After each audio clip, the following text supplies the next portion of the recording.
23 April 2024 ভারতীয় সময় সকালবেলাও আমরা জানিয়ে দিয়েছিলাম যে ভারতের আবহাওয়া দপ্তর যে দিল্লিতে মৌসুম ভবন বা কলকাতায় বা পশ্চিমবঙ্গে যে আলিপুর আবহাওয়া দপ্তর তারা জানিয়েছিল যে আজকে কিন্তু পশ্চিমবঙ্গে এবং কলকাতা মহানগরীতে সর্বোচ্চ তাপমাত্রা হবে এবারের গ্রীষ্মের মরশুমে। সেটা কিন্তু প্রমাণিত হয়ে গেল। আজকে বিকেলের দিক থেকে যেটা আলিপুর আবহাওয়া দপ্তর যেটা জানিয়েছে যে কলকাতা মহানগরীতে কিন্তু 43 ডিগ্রি পৌঁছে গেছিলো এবং দক্ষিণের 7টি জেলা অর্থাৎ পূর্ব মেদিনীপুর, পশ্চিম মেদিনীপুর, বর্ধমান, বাঁকুড়া, পুরুলিয়া, বীরভূম, মুর্শিদাবাদে সেখানে কিন্তু লাল সতর্কতা। পূর্ব মেদিনীপুরে কিন্তু সেই মাত্রা ছাড়িয়ে গেছে 46 ডিগ্রি।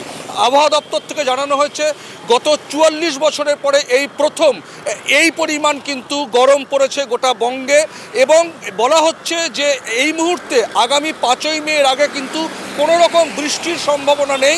এই চরম তাপপ্রবাহের মধ্যে কিন্তু বঙ্গবাসী একটা দিন কাটাবে।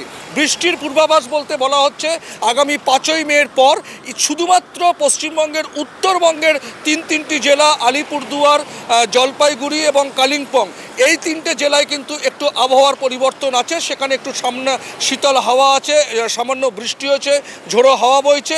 পাশাপাশি উত্তরবঙ্গের জেলাগুলোতেও কিন্তু সেই চরম তাপপ্রবাহ, গলদঘর্ম অবস্থা সাধারণ মানুষের।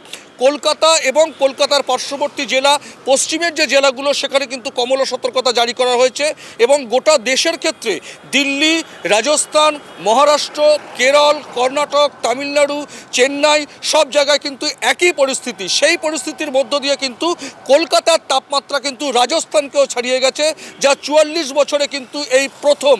এই তাপমাত্রার মধ্য দিয়ে সরকারিভাবে জানানো হচ্ছে যে খুব প্রয়োজন না পড়লে সকাল 10টা থেকে বিকেল 5টা পর্যন্ত বাড়ি থেকে বেরোনোর কোনো দরকার নেই।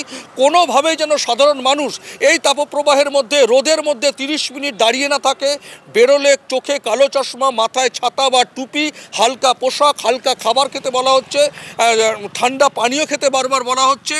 খুব প্রয়োজন না পড়লে কিন্তু মানুষকে আজকে কিন্তু মনে হচ্ছে কলকাতা মহানগরীতে সকাল থেকে যেন কারফিউ, ধর্মতলা, ডালহাউসি এইসব চত্বরে কিন্তু মনে হচ্ছে বন্ধ চলেছে। এরকম পরিস্থিতির মধ্যে দিয়ে কিন্তু কলকাতাবাসী, গোটা বঙ্গবাসী এই তাপপ্রবাহের মধ্য দিয়ে কিন্তু দিন তারা পরিচালিত করছেন, তারা দিন বয়ে নিয়ে যাচ্ছে তারা শুধু এখন তীর্থের কাকের মতন অপেক্ষায় রয়েছে কবে বৃষ্টি আসে।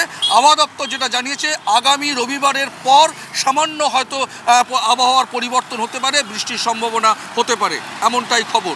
পরমাশিস ঘোষ রায়, RTV ইন্টারন্যাশনাল, কলকাতা।